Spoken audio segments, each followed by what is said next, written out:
For the first time in recent history, the U.S. graduation rate has topped 80%. Some groups that historically have been most academically at risk have made considerable gains, like racial and ethnic minority students, English learner students, and students from low-income families. Yet even with these improved graduation rates, we still see about 1 million students dropping out each year.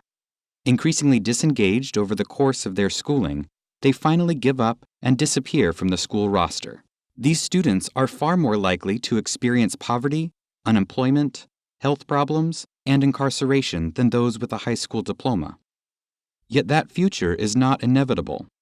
Despite the common perception that once students quit school they are gone for good, some return. These re-enrollees may drop out again and yet again, with some ultimately leaving permanently. But others manage to re-engage and eventually graduate, whether with their own class or a year or two down the road. To help these re-enrollees make it to graduation, we first need to know more about them. No national numbers or descriptions of them have been published, but a recent REL West study looked closely at re-enrollees in one state, Utah. The study followed students who entered 9th grade in 2007 and were expected to graduate 4 years later in 2011. Researchers looked at the students' course credits, dropout history, and graduation outcomes in 2011 and again in 2013 to see how many more students were able to graduate when given an extra 2 years. Researchers found that just over 75% of the class graduated during the standard 4 years and without ever having dropped out. In this same period, some 20% of students dropped out at least once. Among them, about 1 in 5 re-enrolled at least once.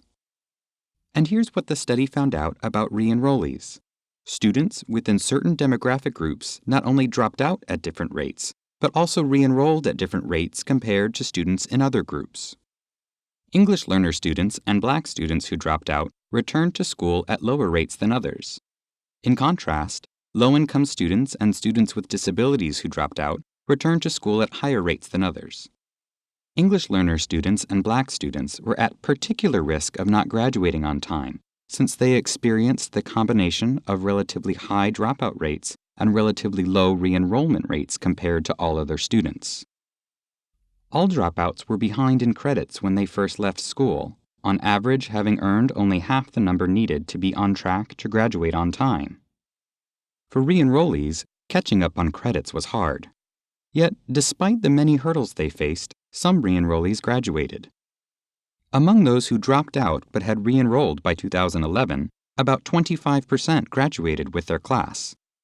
And among re-enrollees who did not graduate in 2011, but who stayed in school, some were able to graduate within the next 2 years, raising the re-enrollee graduation rate for the class of 2011 to 30%.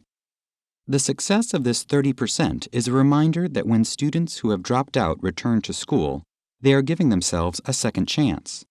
In doing so, they are also giving schools a second chance. To the extent that teachers and other staff take advantage of this renewed opportunity to meet the needs of struggling students, through education services and personal supports, graduation rates across the country should continue rising. For more information, read the report, When Dropouts Return to School, a statewide look at the characteristics and education outcomes of Utah dropouts who re-enrolled in high school. Or contact us at relwest@wested.org.